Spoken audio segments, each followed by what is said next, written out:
saúdo meus queridos irmãos com a paz do Senhor Jesus, amém? Quantos estão felizes por mais uma quinta-feira?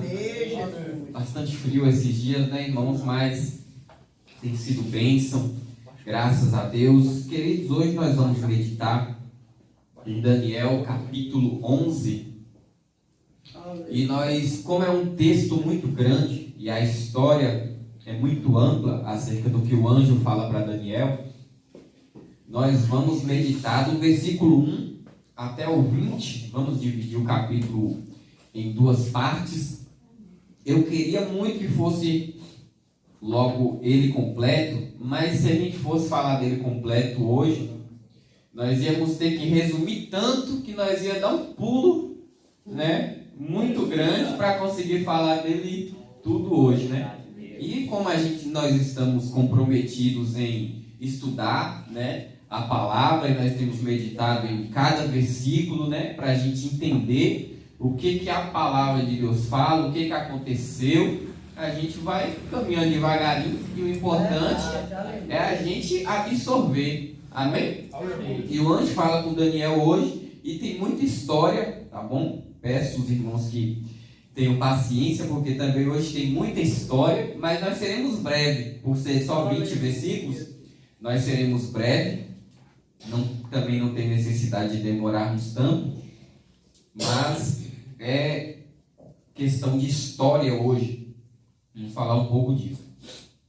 Hoje novamente eu estou com a rinite atacada, igual semana passada, está uma luta. Parece que é só na quinta-feira que me pega, mas nós vamos prosseguir, não pode falhar, né? Capítulo 11. Eu, pois, quem está falando aqui é o anjo. Eu, pois, no primeiro ano de Dário, Medo, levantei-me para o animar e fortalecer. E agora te declararei a verdade. Eis que ainda 3 reis estarão na Pérsia, e o quarto será acumulado de grandes riquezas, mais do que todos. E esforçando-se com as suas riquezas, agirá contra o reino da Grécia. Depois se levantará um rei valente, que reinará com grande domínio, e fará o que lhe aprouver.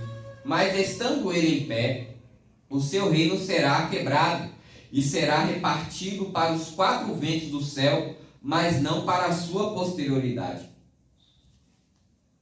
Nem tampouco segundo o poder com que reinou, porque o seu reino será arrancado e passará a outros, e se fortalecerá o reino do sul, e um dos seus príncipes, e estes se fortalecerá mais do que ele, e reinará, e domínio grande será o seu domínio.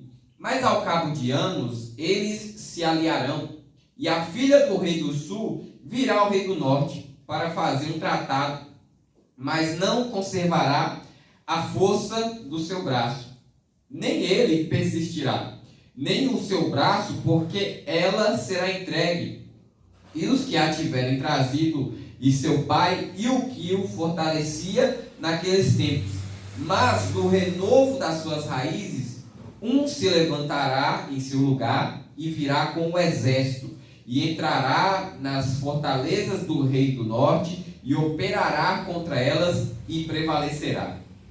E também os seus deuses, com a multidão das suas imagens, com os seus utensílios preciosos de prata e de ouro, levará cativo para o Egito, e por alguns anos ele persistirá contra o rei do norte. E entrará no reino do rei do sul, e tornará para a sua terra.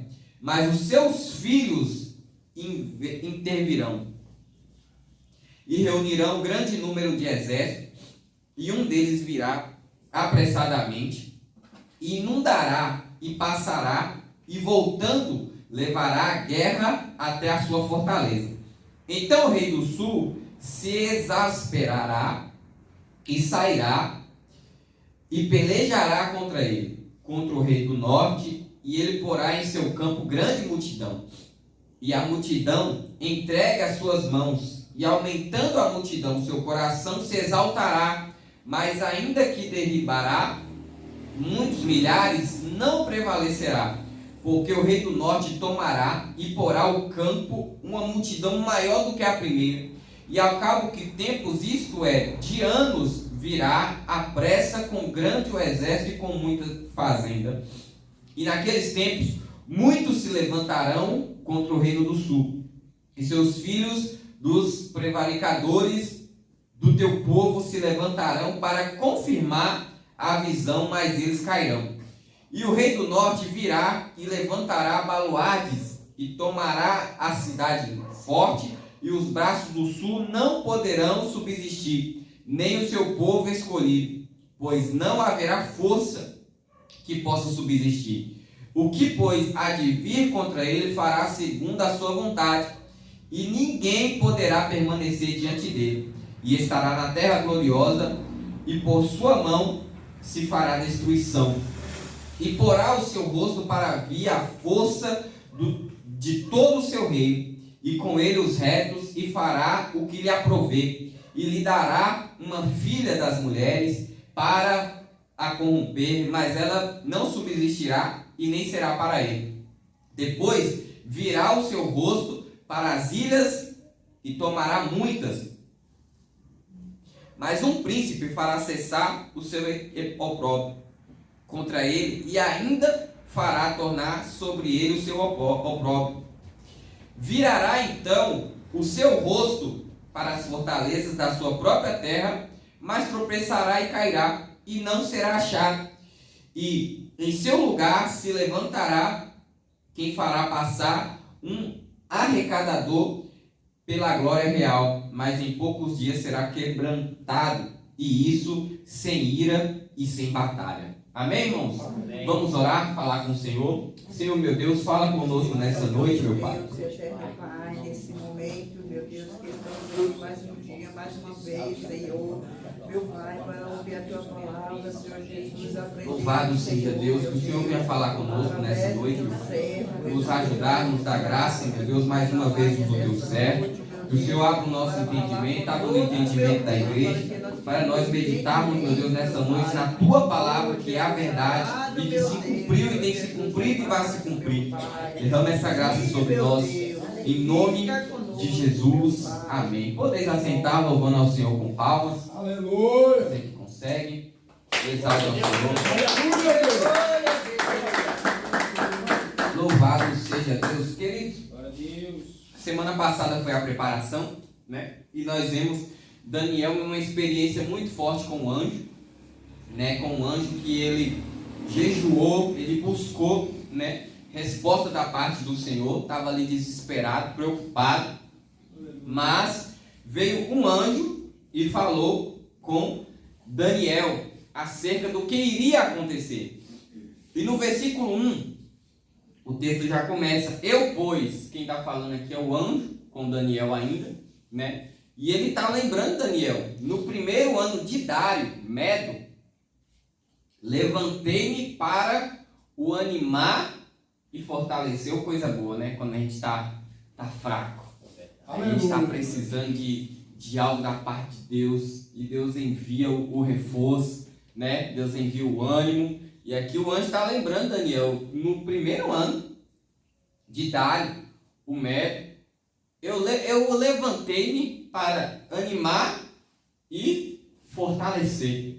Amém. E ele declara no versículo 2: e agora te declararei a verdade. Isso aqui é muito bom. Agora eu vou te contar a verdade, eu vou falar para você tudo que ainda vai acontecer. Lembrando, Daniel precisava disso. Daniel novamente precisava de alguém para animar ele, fortalecer ele. Ele estava naquele jejum, né, que nós meditamos semana passada, um jejum de luto, um jejum onde ele já estava desfalecido, preocupado ali, buscando resposta acerca do seu povo, né, que é o povo de Deus, o povo de Israel, que já tinha voltado para a terra natal, e esse povo, e Daniel estava preocupado com o futuro desse povo, porque a palavra de Deus fala que em Jeremias que Deus tinha pensamentos de paz, Deus tinha coisa boa para aquele povo, mas antes tinha que passar por determinadas situações que durante 3 semanas de Daniel, ou seja, 21 anos, foram tempos trabalhosos. E Daniel sabia que esse povo já estava enfrentando dificuldades, porque a liberação do templo ser reconstruído já tinha sido liberada, né? Mas o povo já estava também enfrentando ali as suas dificuldades. A cidade já estava sendo reconstruída, os muros, mas tinha muita dificuldade, muita oposição, né? Muita contenda. E Daniel precisava desse fortalecimento e dessa resposta do que ia acontecer com aquele povo. Então Daniel aqui, o anjo fala para Daniel: agora eu vou te declarar a verdade.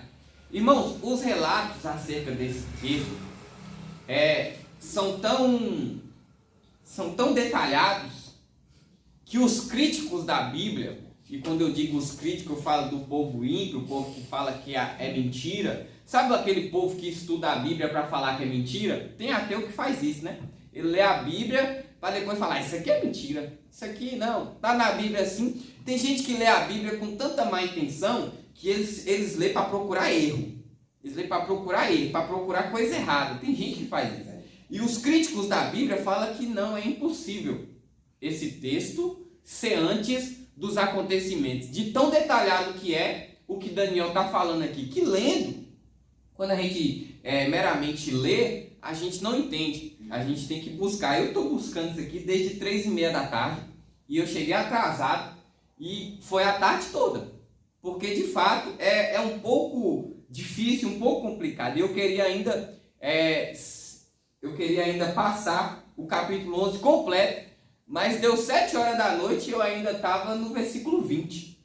Ainda bem que eu estava na metade certinha. Eu falei: vamos para a igreja, né? Passar para os irmãos, porque realmente complicado. Mas o anjo, ele fala aquilo que nós já aprendemos desde o início, nos capítulos de Daniel aqui. O anjo vai falar agora, só que ele vai falar de forma mais detalhada. Aí nós temos que voltar lá para o capítulo 2, onde fala a estátua que Nabucodonosor viu. Nabucodonosor viu aquela estátua, que ele ficou muito assustado, que ele viu a estátua era o quê?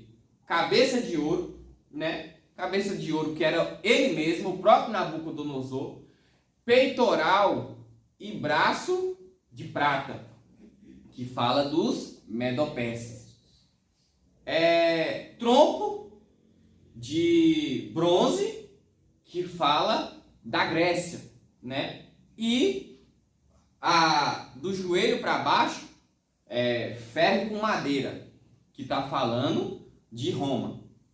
Lembrando disso, nós vamos ao texto agora no versículo 2. Eis que ainda 3 reis estarão na Pérsia.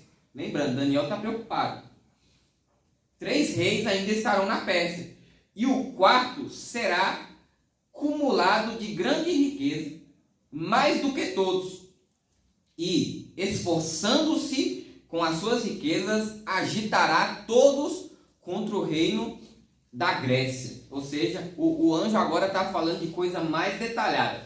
Porque antes nós vimos o quê? Nós vimos que Nabucodonosor era o cabeça de ouro, os medo-persas, o peitoral de prata e os braços de prata. E aí, nós vimos também a antecedência disso, que vem Alexandre o Grande. Alexandre o Grande morre, e aí o reino se divide em 4, né? Ele se divide em 4. Era um reino gigantesco por causa de Alexandre o Grande, mas o reino vai e se divide em 4, que eu falei. Esses 4 são Cassandro, Lisímaco, Ptolomeu e Seleuco. Quem lembra que eu falei disso?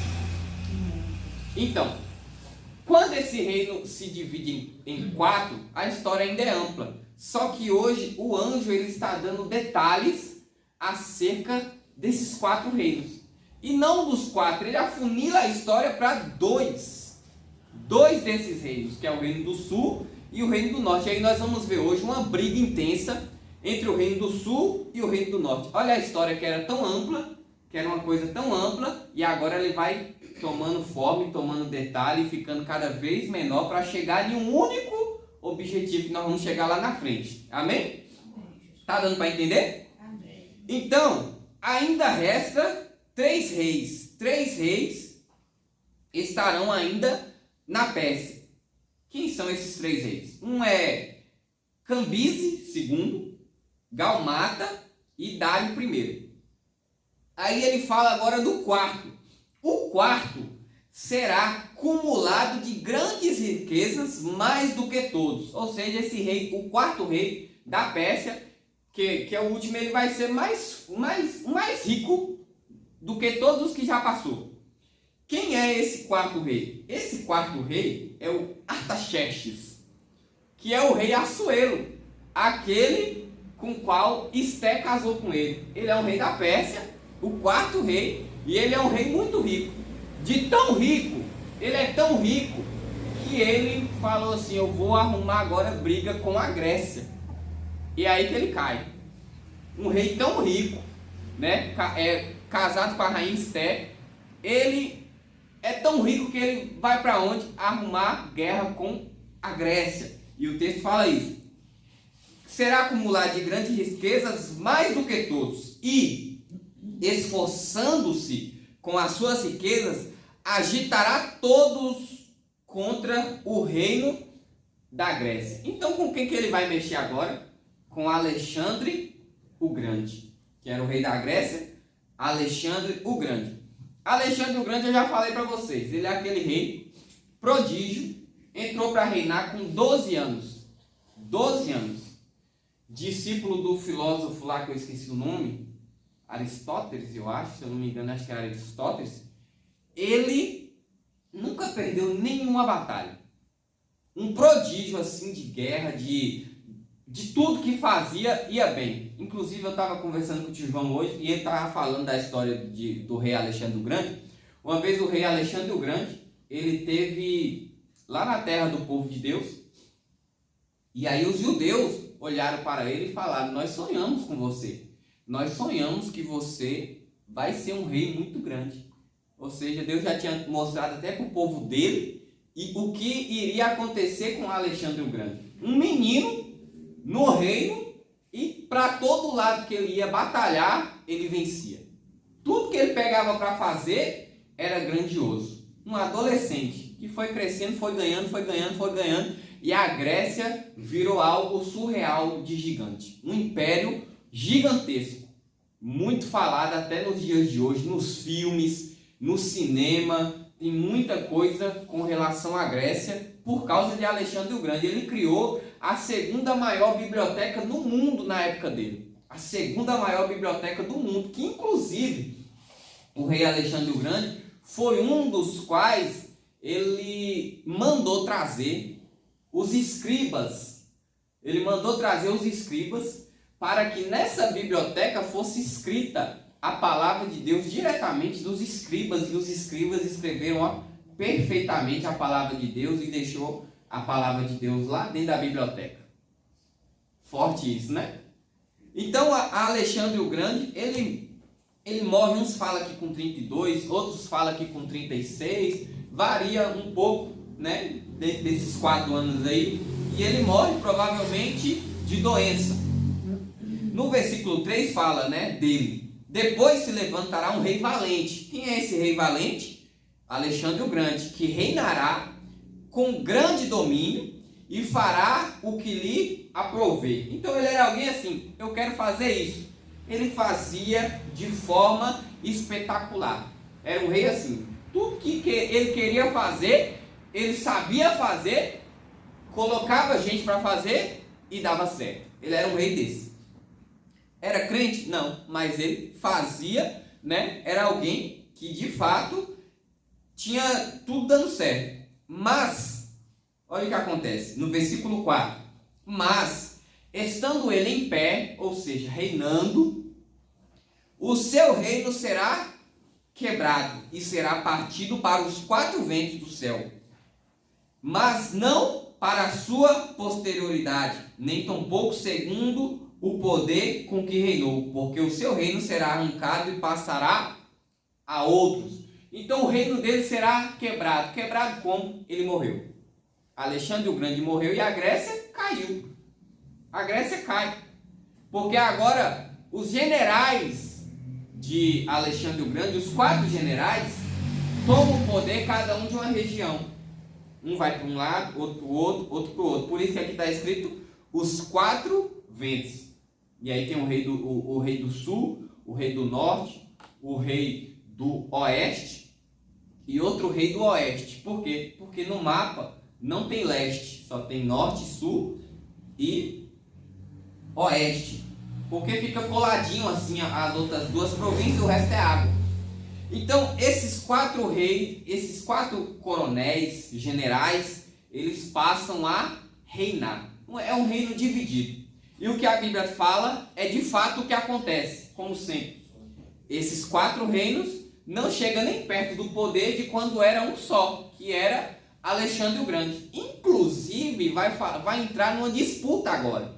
No texto a seguir, agora vai afunilando a história para falar de algo muito importante, que é a briga dentro desses reinos, que é o conflito que é entre o reino sul e o reino norte. E a Bíblia é perfeita porque tem história que comprova tudo do jeito que está escrito aqui. Então, como falou aqui, para os 4 ventos, mas não para a sua posterioridade, porque ele não teve filhos. Alexandre o Grande não chegou a ter filhos, e então ele não foi sucedido, não passou para outro, né? Foi uma morte repentina e não deu tempo resolver essas questões. Versículo 5 diz: e se fortalecerá o seu rei e um de seus príncipes, e estes se fortalecerá mais do que ele, e reinará, e domínio grande será o seu domínio. Então nós vamos aqui, porque fala, e se fortalecerá o rei do sul. Então quando Alexandre o Grande cai a Grécia, a Bíblia está falando no versículo 5, que quem fica forte? O reino do sul. O reino do sul, ele é governado por Ptolomeu. Ptolomeu, ele domina o reino do sul, e o reino do sul é o Egito. O reino do sul, ele é o Egito. E aqui nós vamos entrar em uma parte onde vai falar de guerra entre o reino do sul e o reino do norte. Então o reino do sul e um dos seus príncipes, e este se fortalecerá mais do que ele, e reinará, e domínio será grande. Ou seja, o reino do sul também tem um príncipe, e esse príncipe, ele é muito forte também, e ele se fortalece mais. O domínio do reino do sul a gente sabe, se é o Egito, a gente sabe que até hoje o Egito é grande, né? E naquela época também, grande, né? E próspero. O Egito sempre teve muita riqueza. Hoje não, mas na época daquelas pirâmides, naquele tempo, o bico daquelas pirâmides era de ouro, era revestido de ouro. Claro, com muito passar dos tempos, história, guerra, briga, o ouro foi roubado, né? Mas os bicos das pirâmides ali, aquilo tudo ali foi motivado por questões religiosas. Que ninguém faz aquilo também só para se aparecer, mas faz aquilo para adorar os deuses deles, né? Então constrói aquelas pirâmides gigantescas que o povo até hoje discute como é que foi feita, de tão grande que é aquela construção. Por quê? Aquela construção que a gente vê, ela na época de ser construída era maior ainda, porque ainda tem pirâmide debaixo da terra ali, para baixo da areia, e tem buraco subterrâneo ali para que escondeu várias e várias múmias. Ou seja, as pirâmides do Egito são coisas assim surreais, aquela construção. Até hoje não sabe de fato como é que tem gente que fala que foi os alienígenas que construiu. De tão difícil que é de se imaginar. Que o povo fala que com as máquinas que tem hoje não dá para construir umas pirâmides daquele jeito. De tão surreal. Então era um povo assim muito próspero e com muito escravo, claro, né? Tem que ter escravo para construir aquilo tudo, porque hoje não tem salário que paga gente para construir um negócio daquele. Então naquele tempo era escravidão mesmo, o povo construindo. Então esse aqui está falando que o rei do sul e um dos seus príncipes, e esse se fortalecerá mais do que ele, e reinará, e domínio grande será o seu domínio. A seguir no versículo 6, mas ao cabo de anos, eles se aliarão, e a filha do rei do sul virá ao rei do norte, para fazer um tratado. Vamos seguir essa história. Olha a questão. Ptolomeu, ele é o rei do sul, na área do Egito. E Seleuco, que é o rei do norte, Seleuco, ele é o rei da Síria e Oriente Médio. Egito contra Síria e Oriente Médio. Esses reinos são grandes, são reinos grandes e fortes, são os principais, sul e norte. O anjo está falando para Daniel. Há muito conflito entre um e outro. Embora um seja no sul, outro no norte, um fica querendo do outro. Então o que está acontecendo aqui? Para se fortalecer mais, criar uma paz, uma certa paz, ao cabo de anos, ou seja, depois de um tempo, a filha do rei do sul, o rei do sul ele vai e oferece a filha para o rei do norte. Olha que história. O rei do sul, ele pega e oferece a filha do rei do norte para fazer um tratado, fazer uma aliança. É bom para os dois lados, né? Antigamente, o povo fazia muito isso, até entre os fazendeiros fazia isso. No próprio Brasil, fazia, não, te dou minha filha. Pegava a coitada das mulheres, das jovens, né? E usava para fazer negócios. Hoje não, hoje as mulheres jovens podem escolher com quem ela quer casar, né? Mas naquele tempo era o pai que escolhia, você vai ser de fulano. Ah, não quero, não tem isso, vai ser. É difícil, né? Aqui a filha do rei do sul, ela é entregue para se casar com o rei do norte, o tal do Seleuco. E aí entra um grande problema. O Seleuco é casado. Como é que resolve isso? O que aconteceu com o Seleuco? O Seleuco largou a mulher dele para lá. Ele largou, o nome da mulher dele é Laodice. Ele largou a Laodice para ficar com a Berenice, que o nome da filha do Ptolomeu do sul chamava Berenice. Só que naquela época também tinha umas mulheres retadas. Não era só assim. A Laodice não gostou. A Laodice não gostou. Porque ela ia perder o trono também. Ela era a rainha, ela ia perder o trono. Sabe o que ela fez? Ela matou os dois. Ela assassinou os dois. Ela assassinou a Berenice e o Seleuco. Olha que situação. E o texto está falando isso, ó. E se fortalecerá o rei do sul e seus príncipes. Versículo 6. Mas ao cabo de anos, eles se aliarão. A filha do rei do sul virá ao rei do norte. Ou seja, a filha do rei do sul é a Berenice. Virá ao rei do norte. Casou com o rei do norte, que é o Seleuco. Para fazer um tratado. Mas não conservará a força do seu braço. Por quê? Porque a Laodice pegou e matou os dois. Nem ele persistirá nem seu braço, porque ela será entregue, e os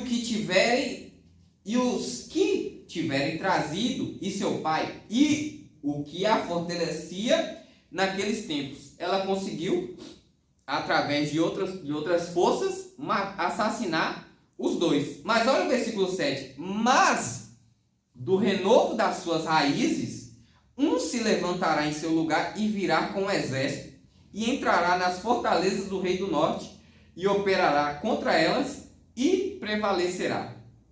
Aí a questão. O irmão da Berenice não gostou, porque a irmã dele foi assassinada. Aí o irmão da Berenice, que se chama Seleuco II, ou seja, filha do Seleuco I, que casou com a Berenice. Aí, não gostou, ele pegou e foi guerrear agora contra o filho da Laodice, porque a Laodice colocou o filho dela no poder. Olha a confusão. Então, quando a Laodice coloca o filho dela no poder, o irmão da Berenice não gosta e vem para a batalha. E vence. Vamos seguindo. Então aqui, mais versículo 7 ainda. Do renovo das suas raízes, ou seja, aqui está falando do irmão da Berenice, que é da filha do reino do sul que deu para o reino do norte casar. Então, o que acontece? Quando vence e prevalecerá, ou seja, o irmão da Berenice ganhou, o que acontece? E também os seus deuses, com a multidão das suas imagens, com seus utensílios preciosos de prata, de ouro, levará cativos para o Egito, e por alguns anos ele persistirá contra o rei do norte. Ou seja, ele prosperou com isso. Com essa vingança ele prosperou. Versículo 9. E entrará no reino do rei do sul e tornará para a sua terra. Ou seja, ele prevaleceu diante dessa batalha. Mas aí vem outra questão agora, que é o versículo 10.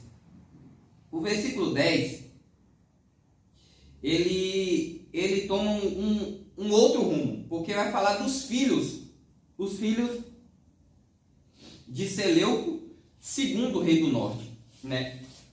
Versículo 10. Mas os seus filhos intervirão e reunirão grande número de exército. Esse aqui é os filhos de Seleuco, rei do norte.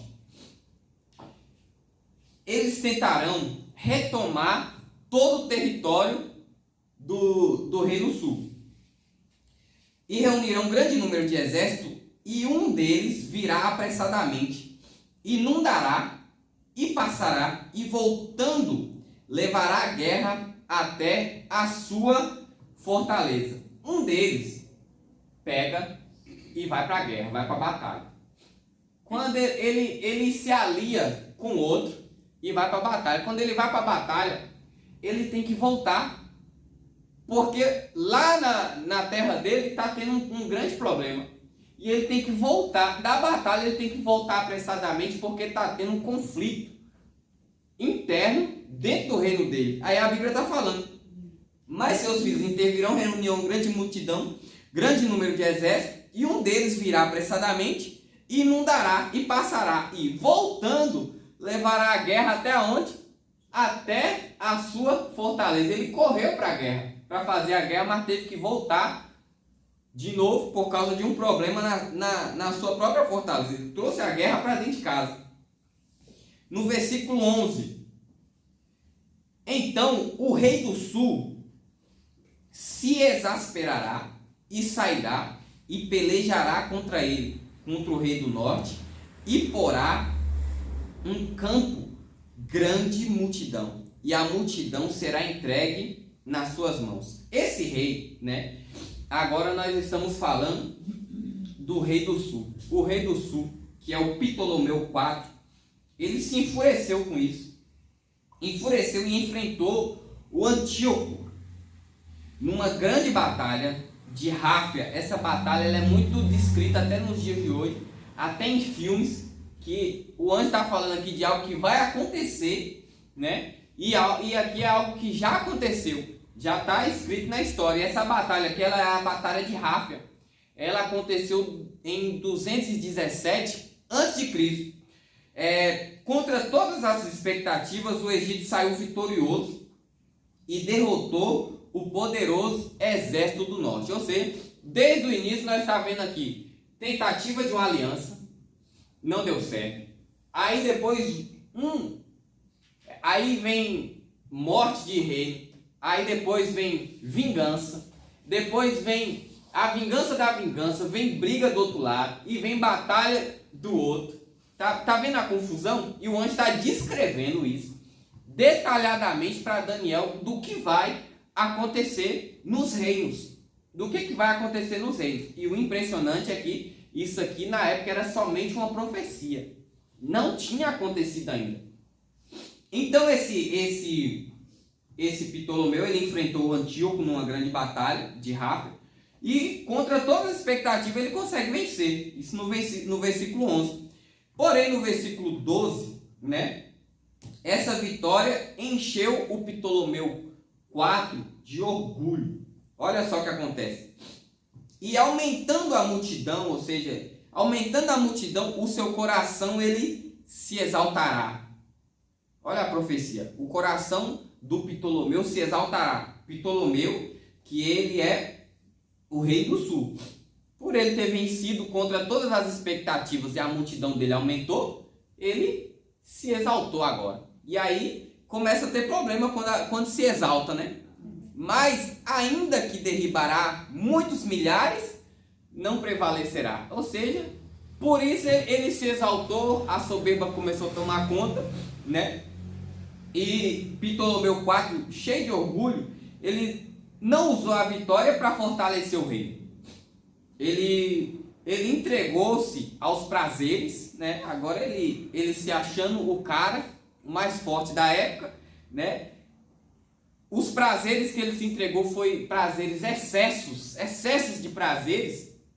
E assim, naquela época, quando um rei estava distraído com festas, o outro estava se preparando para o dia da batalha. Era dessa forma. É por isso que a Bíblia alerta a gente de estar sempre, vigilante.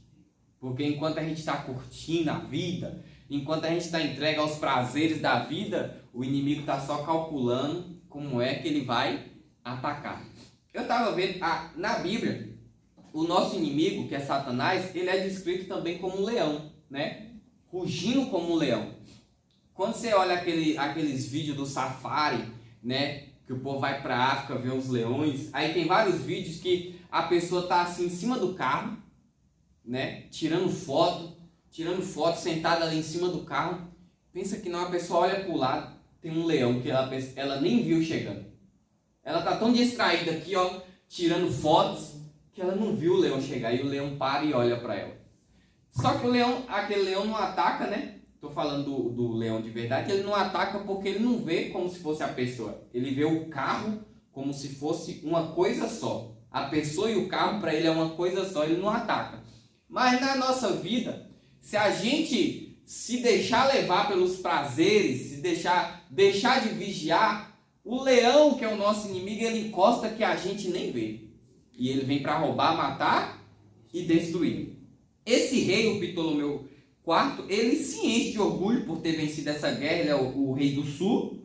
Dessa vez ele se enche de orgulho, se entrega aos prazeres. Ao invés dele fortalecer o seu reino, ele acaba perdendo. Por isso que aqui, no versículo 12 fala: o seu coração se exaltará, mas ainda que derribará muitos milhares, ou seja, era um rei forte que tinha tudo para avançar, não prevalecerá. Isso foi o versículo 12, né? Assim, o sucesso não trouxe estabilidade e o reino permaneceu frágil. Versículo 13. Porque o rei do norte tornará e porá em campo uma multidão maior do que a primeira, e ao cabo de tempos, isto é, de anos, virá à pressa com grande exército e com muita fazenda. Ou seja, enquanto ele está entregue aos prazeres, o rei do norte está lá. Eu vou me vingar. Quando eu voltar, eu vou voltar e vou fazer acontecer. E agora, esse rei do sul, que é o Ptolomeu IV, ele tem uma grande multidão, só que o rei do norte estava se preparando e juntou mais do que ele tinha. Juntou mais. E quando ele veio enfurecido para batalhar novamente. E aqui nós temos no versículo 13, né? Anos depois, Antíoco III, que é o rei do norte, esse rei ele se destaca muito nesse capítulo. Esse Antíoco III, ele se reorganizou e voltou com um exército ainda maior do que antes. Ele estava determinado a conquistar o Egito novamente e tinha condições melhores de se impor. Então ele volta e ele consegue isso, ó, no versículo 14. E naqueles tempos, muitos se levantarão contra o rei do sul, mas os filhos dos prevaricadores do teu povo se levantarão para confirmar a visão, mas eles cairão. Ou seja, muitos se levantarão contra o Egito, aproveitando a fraqueza do rei Ptolomeu IV. Até alguns judeus se revoltaram contra o domínio egípcio naquela época, mas essa revolta não trouxe benefício, né? Apenas sofrimento. De fato, né? Até o povo judeu, o povo de Deus, se aliou para essa batalha, mas isso só trouxe depois mais sofrimento, não adiantou de nada. E está tudo aqui escrito antes de acontecer. Versículo 15. E o rei do norte virá e levantará baluardes, ou seja, o Antíoco III, ele conquistou cidades fortificadas, e as forças do Egito não conseguiram resistir. Isso deu ao rei do norte um domínio firme sobre a região, com vitória clara sobre seus inimigos. Ou seja, ele é um rei que, o Antíoco III, ele é um rei que enquanto o rei do sul, o rei do Egito, estava lá nos prazeres, o rei do norte, o Antíoco, estava se preparando, e ele foi ganhando cidade, e foi ganhando cidade, e foi para outra cidade, ia ganhando, e aí nisso, ele se tornou muito grande, a ponto de convencer até os judeus a ir para a batalha com ele contra o Egito. E aí, quando acontece essa batalha, né, é algo muito, muito grande. Versículo 15 ainda. E o rei do norte virá e levantará baluartes, e tomará a cidade forte, e os braços do sul não poderão subsistir. Então ele foi até o rei do sul, o Egito, e venceu novamente. Ele venceu de novo. Nem o seu povo escolhido, pois não haverá força que possa subsistir. Nem o seu povo escolhido estava lá. Versículo 16. Antíoco tomou a terra gloriosa também, ou seja, Israel. Olha, esse trecho, desde do versículo 13 até o 16, é esse rei do norte tomando o Egito e tomando Israel. Ele toma o Egito e toma Israel. Aí nesse versículo ele vai tomar agora Israel. O que, pois, há de vir contra ele fará segundo a sua vontade, e ninguém poderá permanecer diante dele. E estará na terra gloriosa. Onde é a terra gloriosa? Israel. Estará na terra gloriosa, e por sua mão se fará destruição. E ele foi para lá conquistar também. Olha só. O povo judeu ajudou ele conseguir o Egito. Ele conseguiu o Egito e adiantou de alguma coisa? O povo de Deus ajudar ele? Não, ele foi lá e tomou Israel também. E é com esse tipo de coisa aqui que Daniel estava preocupado. Era com essas questões aqui que ele estava preocupado. Do povo de Deus sofrer novamente. E isso trouxe sofrimento. Quando o povo se alia ao pagão, quando se alia a pessoas erradas, é isso que traz problema. Então, versículo 17. Para consolidar a posição política dele, ó. E ele porá o seu rosto para vir com força de todo o seu reino, e com ele os retos, e fará o que lhe aprouver, e lhe dará uma filha das mulheres para o corromper, mas ela não subsistirá, nem será para ele. Isso aqui é muito impressionante. Ó como Deus, ele tem o poder de levantar alguém, mas também tem o poder de derrubar. Tem o poder de derrubar. Ninguém parava mais esse homem. O rei do norte, Antíoco III. Ninguém parava mais ele. Ele estava ganhando tudo. Para todo lado agora ele está indo, está ganhando. Ganhou do Egito. Enquanto o rei do Egito vacilou, do sul, ele ficou mais forte, voltou com fúria, venceu, e depois ninguém parou. Ele foi para a terra gloriosa, que é Israel, ganhou lá também, E agora ele quer crescer. Tem homens que ele não tem limite. E ele quer crescer. Então, agora ele dá sua filha. Ó, para consolidar sua posição política, o Antíoco, ele deu sua filha, a Cleópatra I. Cleópatra I. Em casamento ao jovem Ptolomeu IV. Ou seja, aquela coisa novamente, né? Vou dar meu filho para o outro, minha filha para o outro. O plano era usar como instrumento para subjugar o Egito por dentro. Por mais que ele venceu o Egito por fora, mas ele não tinha a moral por dentro do Egito. Então ele dá a Cleópatra I em casamento. Só que tem um problema, outro problema. A Cleópatra I é casada. A Cleópatra I, que a filha dele já é casada. E ele está pegando a filha dele, que já é casada, para dar para o Ptolomeu IV. Mas ela prefere o quê? Ficar do lado do marido e trair o pai. Tá vendo? Ninguém parava ele. Mas Deus usou de dentro da casa mesmo para concluir a profecia do jeito que está aqui. Então, ó, em casamento ao jovem Ptolomeu IV, o plano era usar como instrumento para subjugar o Egito por dentro. Mas o plano falhou, porque a Cleópatra apoiou o marido em vez de apoiar o pai. Então, nisso aqui é a hora que ele cai. Ele perde, é o momento que ele perde. No versículo 18, depois virará o seu rosto para as ilhas e tomará muitas, mas um príncipe fará cessar o seu opróbrio contra ele, e ainda fará tornar sobre ele o seu opróbrio.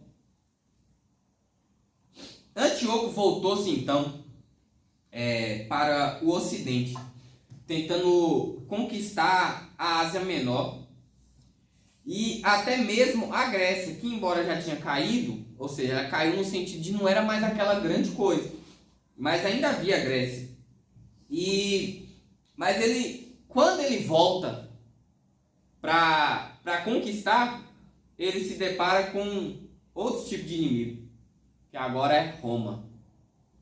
Ele se dá agora com esse problema. Ele encontra Roma. Ele não tem mais aquela grande força que ele tinha, volta para conquistar algo, mas ele encontra outros inimigos, que é o opróbrio.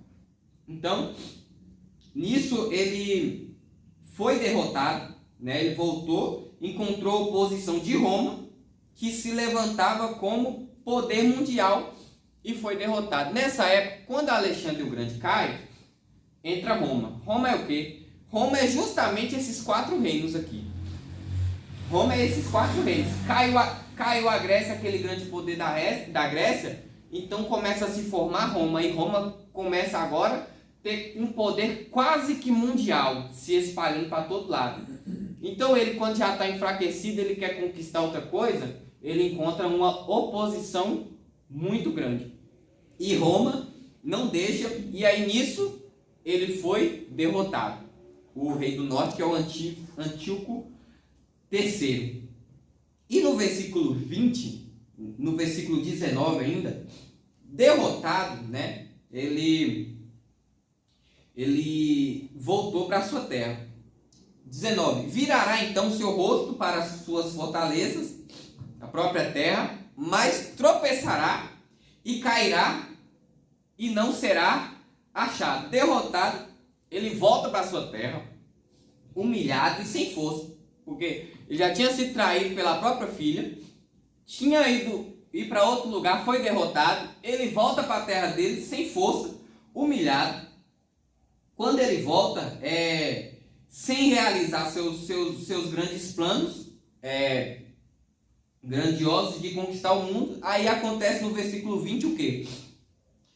E em seu lugar se levantará quem fará passar um arrecadador pela glória real, né? Aí vem o filho dele.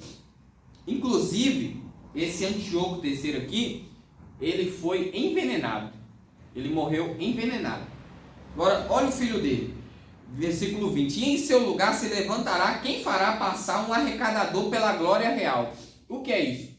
no lugar de Antíoco III, veio o filho dele. E o filho dele começa a crescer, só que o filho dele não é um guerreiro. O filho dele tenta ainda ali sustentar o pequeno império do pai, o que sobrou. Ele volta humilhado, né? Aí vem o filho, e o filho começa a querer ali manter pelo menos o que tem, porque o filho dele não é guerreiro, o filho dele não vai para a batalha.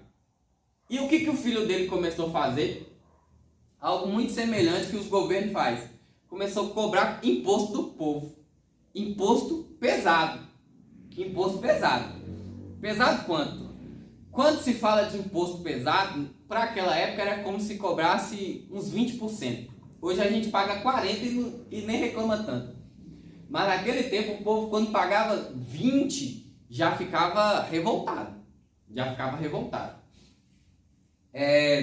Aqui a gente não sabe quanto de imposto pagava, mas veja bem no versículo 20, ó. E em seu lugar levantará quem fará passar um arrecadador pela glória real. Esse aqui começou a cobrar imposto de todo mundo, inclusive até do templo de Jerusalém. Ele começou a cobrar imposto, até do povo de Deus. E é imposto.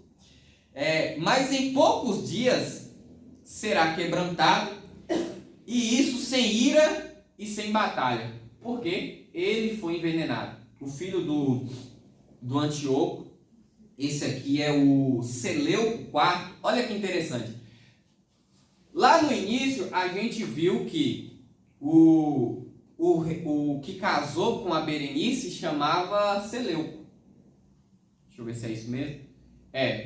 Aí agora o Antíoco, que é o rei do norte, chama Seleuco. Ele tem o nome do parceiro dele. E agora o filho mais velho dele chama Seleuco. E esse Seleuco IV, filho do Antíoco III, eu sei que é muita confusão esses nomes, irmão. O filho dele, ele morre envenenado. Por isso que é aqui, ó, sem ira. Ele cai sem ira e sem batalha. Ou seja, ele foi envenenado, diz a história. O que toda essa história traz? O que a gente quer dizer com tudo isso? O anjo falou certinho acerca do que ia acontecer, do que estava, de tudo. Ele afunilando a história. O anjo está afunilando a história para chegar no que nós vamos falar semana que vem, que é melhor ainda. A semana que vem vai ser bem mais fácil de entender, que é acerca do chifre pequeno. O que é o chifre pequeno? Quem lembra? Isso. Semana que vem nós vamos ver um contraste entre o anticristo dessa época, que vem logo após isso aqui, porque no versículo a seguir, ó, depois se levantará um homem vil,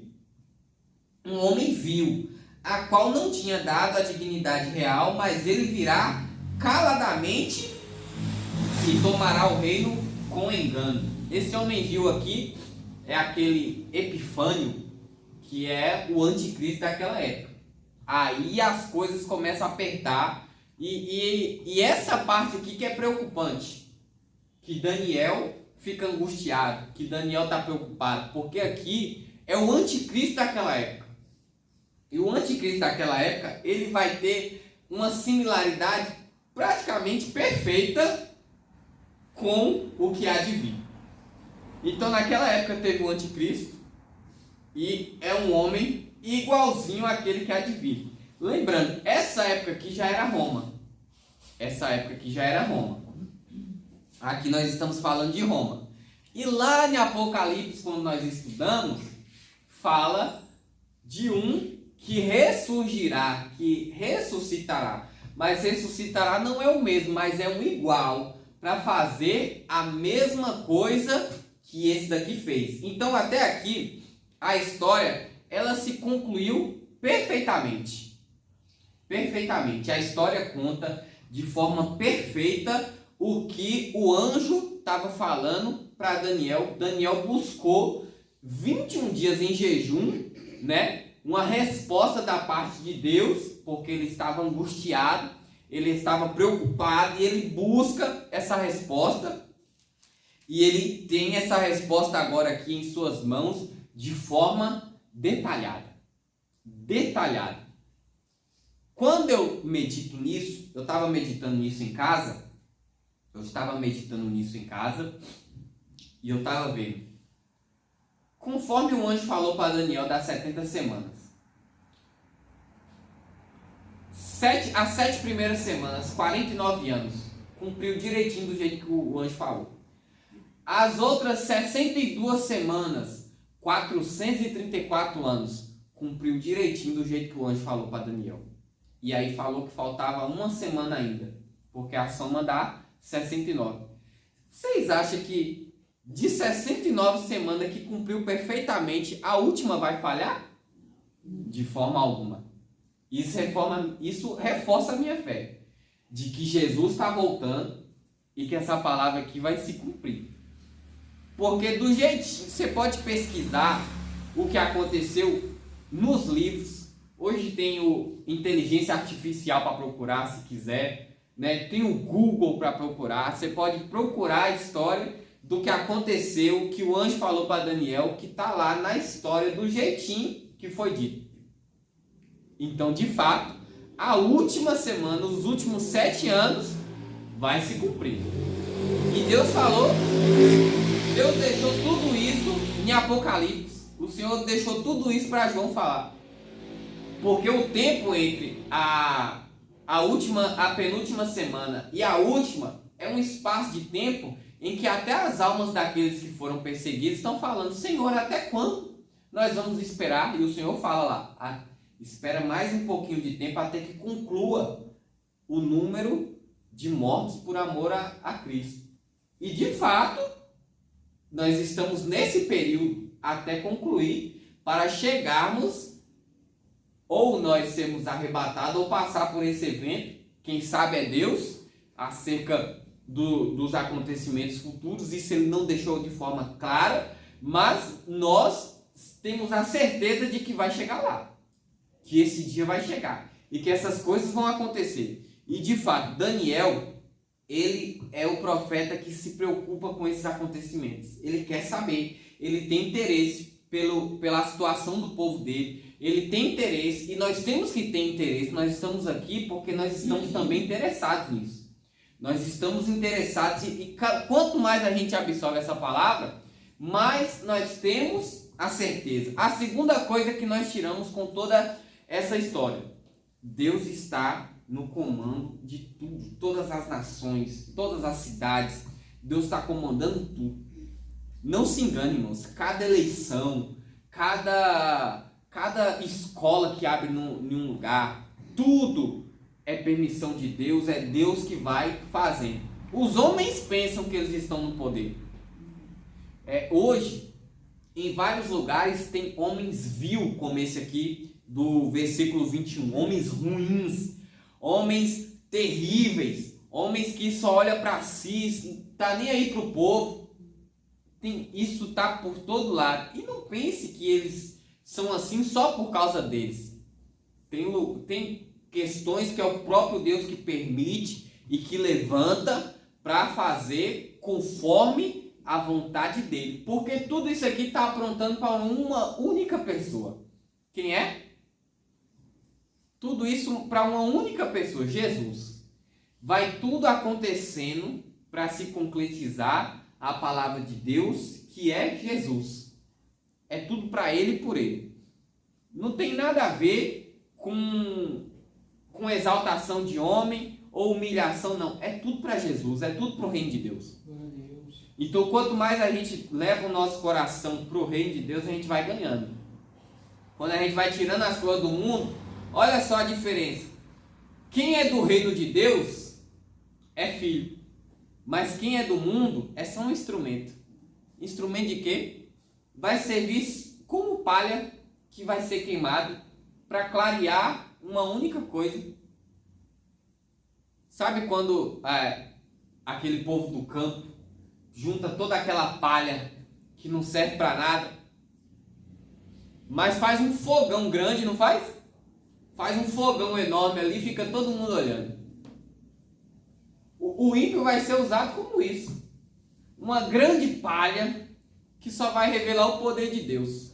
Só vai mostrar que Deus é maior. Mas quem estiver do lado certo já sabe, né? É vida eternamente, é glória eternamente. E é difícil falar disso, porque nós não temos nem 1% do que vai acontecer na glória. Nós não temos. Mas se nós tivéssemos um pouquinho de noção de como vai ser lá, ia ser bom demais. Nós ia nos entregar muito mais para a palavra de Deus, para a oração. Nós ia de fato buscar o reino. Buscar o reino, não placa de... Nós ia falar de reino. Reino de Deus. Trabalhar para o reino de Deus. Isso é importante. A gente se dedicar mais para o reino de Deus. E aqui, nessa palavra mostra que tudo aconteceu detalhadamente. Se cumpriu. Do versículo 21 até o 46, se cumpriu também perfeitamente, o capítulo 12. E nós vamos meditar nisso semana que vem. Amém? Foi um dia mais histórico, mas semana que vem é uma parte bem mais prática acerca do que a gente já viu em Apocalipse e nós vamos ver em Daniel. Amém, meus irmãos? Que Deus abençoe.